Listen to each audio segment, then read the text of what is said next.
Oi, gente! Aqui é o Guia Lacerda novamente com mais uma síntese, uma pequena resenha do subcapítulo do livro que nós, no Centro São Nuno de Santa Maria, estamos estudando.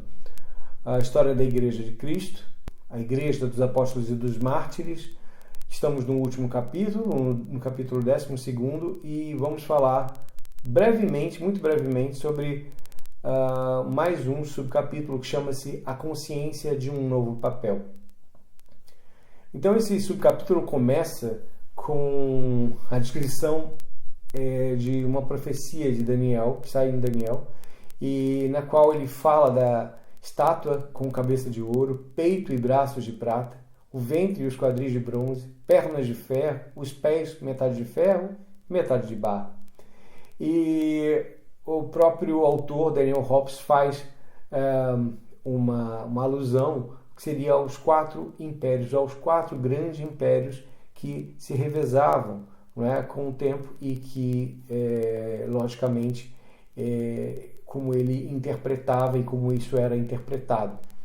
Então, Babilônia seria o ouro, não é? A Pérsia seria o tempo de prata, a Grécia o tempo de bronze, e Roma seria ferro e barro.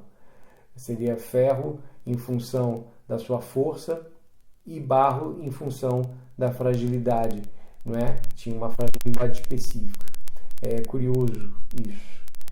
E isso tudo estava nos livros, né? E as pessoas de alguma maneira tinham contato com essa realidade e de alguma forma usavam isso para se enxergar ou para se reconhecer no tempo.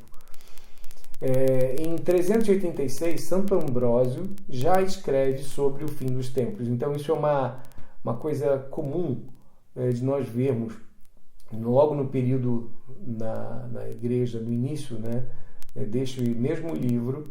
Nós vimos lá no início Daniel Hobbes falando sobre os primeiros mártires e a impressão que eles tinham de que o fim dos tempos era próximo, né? Cristo logo voltaria. Então essa atmosfera de fim dos tempos, ela é repetida por muitas vezes, e de fato foi o fim dos tempos para algumas pessoas que tiveram suas vidas ceifadas e, enfim, viveram seus dramas pessoais, e para elas o fim realmente chegou. Mas isso vai ser repetido algumas vezes, né, durante os tempos, e é repetido até hoje, né, já no século XXI, e sempre trazendo novas interpretações desse tema. Mas Santo Ambrósio lá fala disto porque ele percebe que o império está, de fato, se desmembrando, que existe uma fragilidade muito grande, né? Eles percebem que os bárbaros vão entrar, se não entraram ainda, porque não tiveram uma brecha. Então eles vivem essa agonia.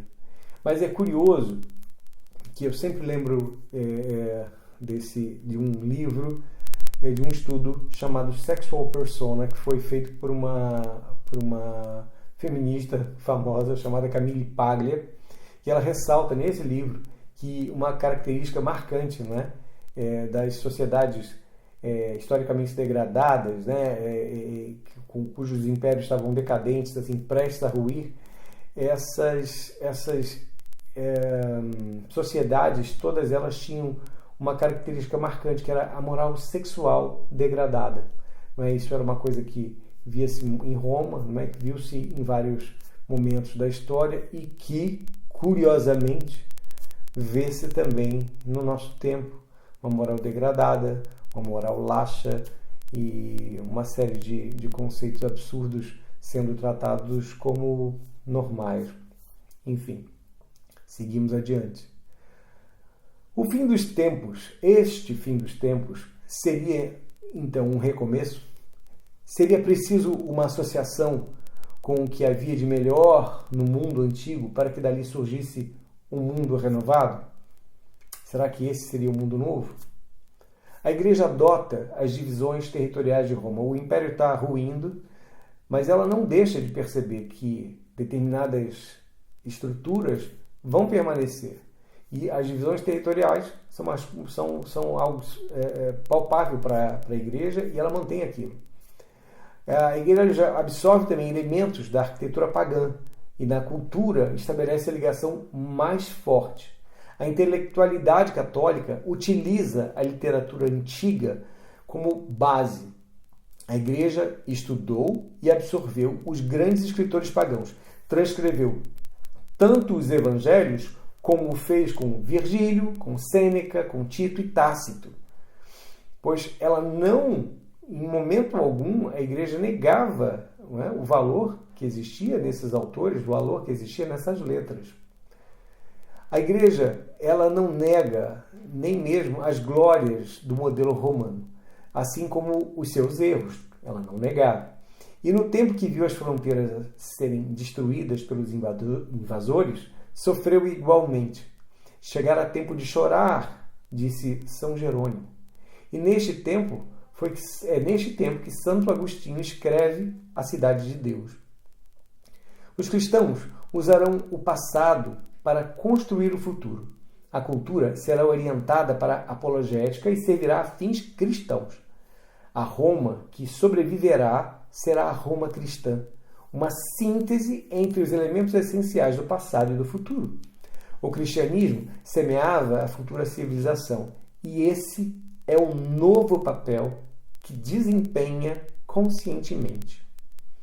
Então, o que diz respeito ao futuro papel, a nova forma de compreender o que vem pela frente, a igreja absorve, entende, está repleta de cabeças e está mantida pelo Espírito e ela permanece, ela sempre permanece, sempre. Por mais que o mundo caia, que o mundo vá à ruína total, a igreja prevalece sempre.